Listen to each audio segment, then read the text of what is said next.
Hello. Today our topic are the eyes. And interesting because as I was getting ready, I put a lot of focus on my eye makeup today. It's just the way life is.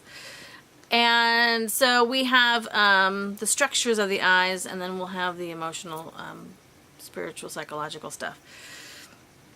The eye structure itself is complex, as is most of the body. There are sets of muscles that help the eyes turn and rotate. There are the connective tissue lining of the eye itself, which covers the cornea. And then you have the internal structures where the light bounces off, and the rods and cones have to contract and extend to balance out the pupils and how much light are allowed to be received.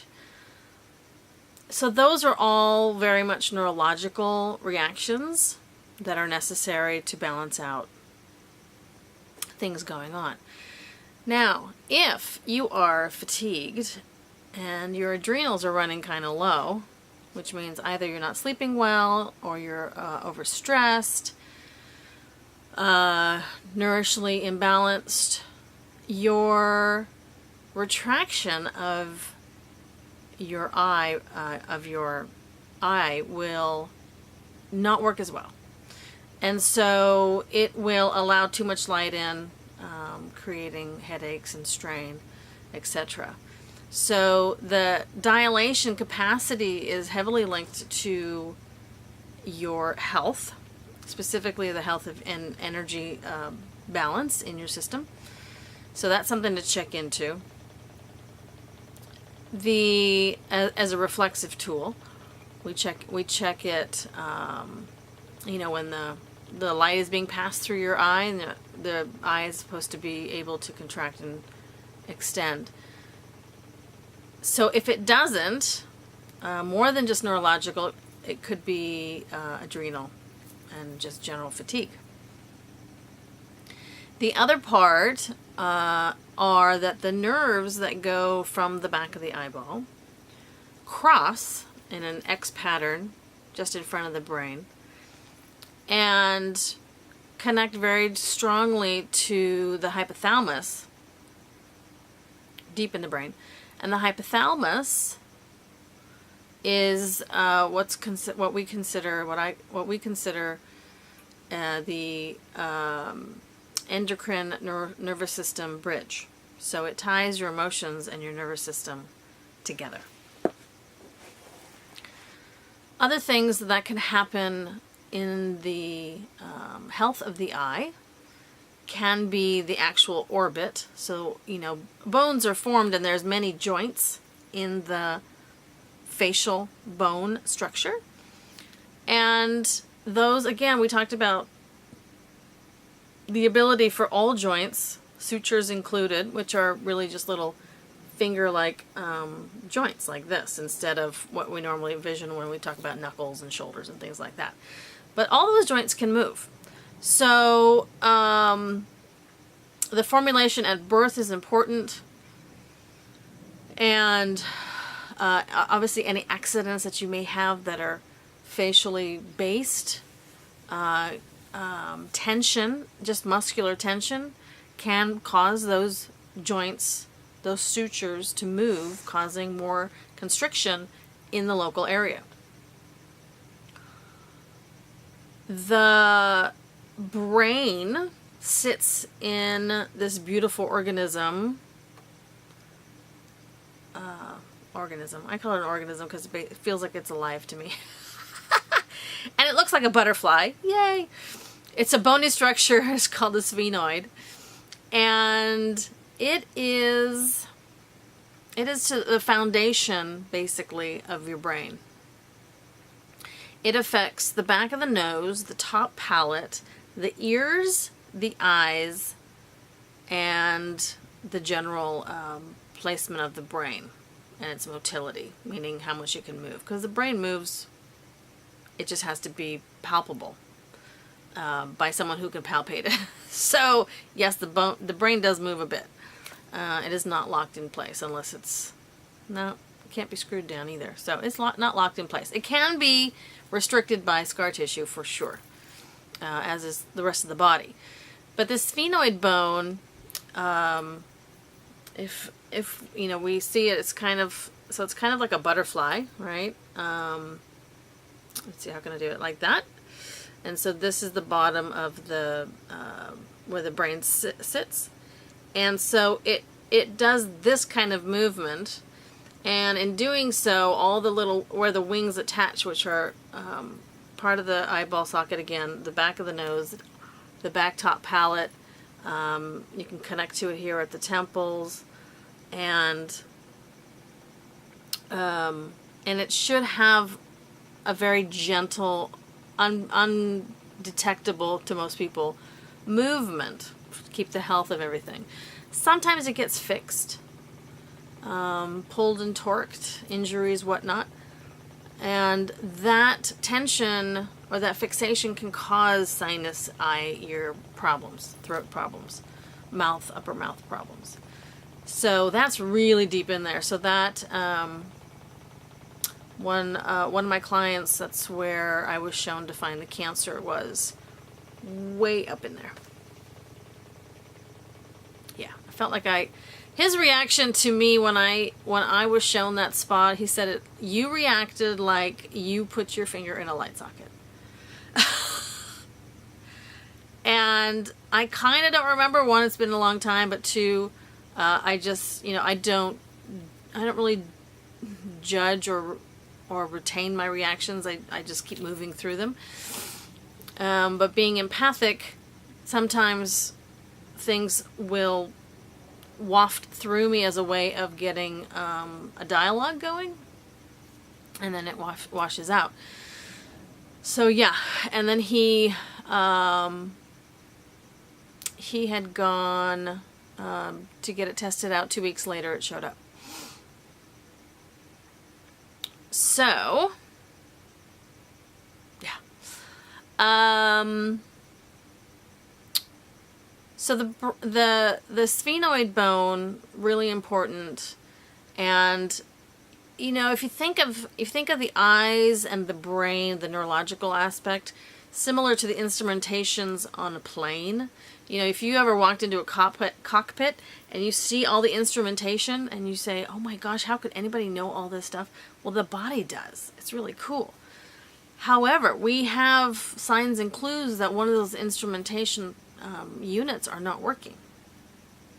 We have to pay attention to that. So, some of the issues that'll happen with eye strain, you know, if a muscle is out of balance, if I'll give you an example. I worked on a guy who was a camera operator. Now, he was a camera operator for the news when they had these huge things that they had to carry. Now they're quite a bit more streamlined, but they were a good 65, 75 pounds, right? They didn't have like the apparatuses to hold them and help them. So he would hold the camera like this, and he would have to look through the view, right? So this is how amazing the body is with vision. Okay, so the eyes are designed to stay horizontal to the plane of existence because we need to know where we are in space. If muscle tension creates it so that our head tilts like this, as an example of this guy holding the camera, what'll happen is this is not an angle. If you see the angle of my eyes, this is not an angle that is okay for the body, and it will constantly address it in a way of recorrecting. So what ended up happening is that his eyes stayed here, and then his head shifted this way a little bit when he was off the camera. If I were to measure his measurements from his eye to his jaw and from the opposite side, his face actually twisted. And so that was his norm because he was there so much of the time. So the eyes would stay here and all this would shift to go straight. I swear I'm telling the truth. I'm not making this up. It was astounding. So what? Yes, he had neck pain. Yes, he had jaw problems. Yes, he had shoulder problems, obviously. And his eyesight was starting to go bad. It's amazing. So, can that be corrected? Yes, it takes diligence, though, because you have to equate how long have you been training your body to do something, right?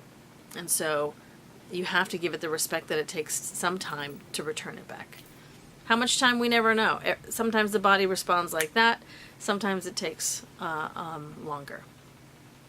So the structure of the facial bones around the eyes have to stay as healthy as the actual eye organism itself, as much as the neurological system has to stay healthy, and all of the interrelated parts thereof. So, eye health in general, then we have the distance read and the close-up read, farsighted, nearsighted, and those are all capacities of the muscles to engage what's required.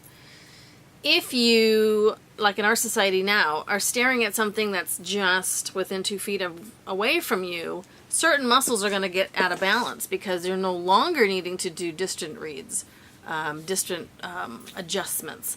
And so there are definitely exercises that you can do.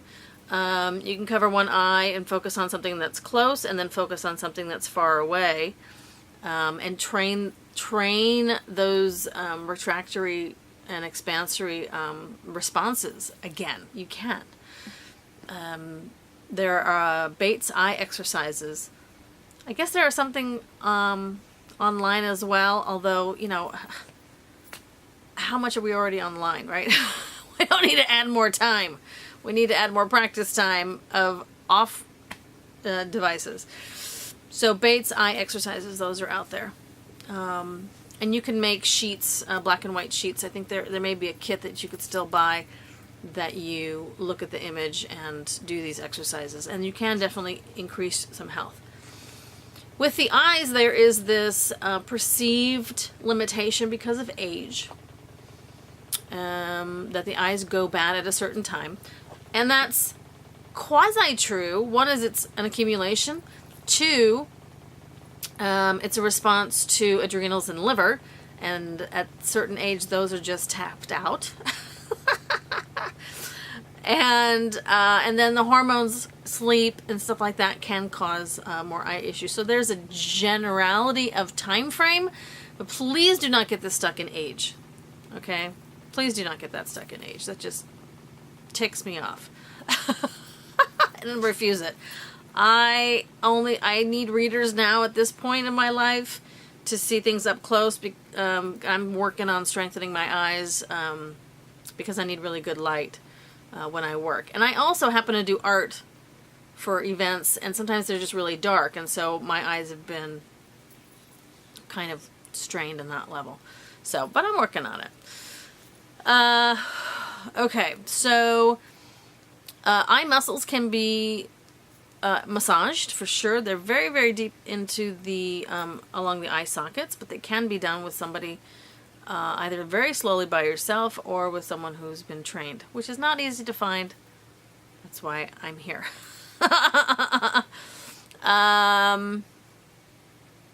There are several disorders with the several disorders with the eyes that can occur: glaucoma, cataracts, those kinds of things. Again, those tend to be system exhaustion related, which is a particular time frame of life. They tend to be nutritionally, the eyes are needing obviously balanced nutrition like everything else. Antioxidants, which are important. So those are your A's, your B's, your C's, your E's, D, selenium, zinc. A lot of those things are found in food that most people don't engage in. Collards, kale. A lot of people eat kale now, but collards, turnip greens, bitters. A lot of the bitters are really great for the eyes. Squash. I can't. I don't like squash. Brazil nuts, and people stay away from Brazil nuts because they're so fat. Screw it. It's not the point. That's a good fat. First of all, the omegas help the eyes. Second of all, the nuts. Unroasted is better. Salt is okay as long as you don't have a lot of salt in your diet already. So raw is best. You can always add a little bit of oil, coconut, sea salt. Yummy. Brazil nuts, sunflower seeds. Yeah, you just have to watch your salt intake. Collard greens. Yeah, so those are the stuff that are really great for the eyes. So again, it's about a balance. And if you're not sure that you have enough zinc, there's a really easy test. You can get a liquid zinc, hold it in your mouth for about 30 seconds ish, and if you have a disgusting taste on your mouth, it's not that bad, then at the moment that you're good with zinc. Okay. If you don't taste anything after 30 seconds and you still don't taste anything after another 20 or so, you are very low in zinc. Okay? So that's how you can test the zinc easily on your own. So yeah, so we're going to go into I'm just looking to see if there's any other physical structure things that we should talk about. The eyes are so cool. There is, I have, if you happen to have any newborns or any newborns around you, there are times where that, the tear duct is not really developed really well, and so they tend to not be able to drain because the drainage typically goes behind the sinuses, sometimes through the nose.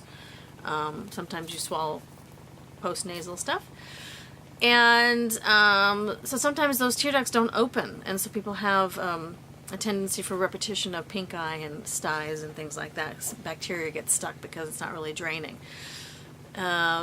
You know, if you have any particular allergies, and sometimes some of the makeups that women wear don't respond well with the system, the tear ducts can get clogged up, so you can, with clean hands, gently massage that area, make sure that there's some movement so it doesn't get stuck. Okay, so I think that's good. I think that's good. So we will move on in part 2 to the emotional and psychological spiritual stuff, and I wish you much eye health because it's important. It's important. So check it out, pay attention. Do some eye exercises. Can't hurt, right? Talk to you soon.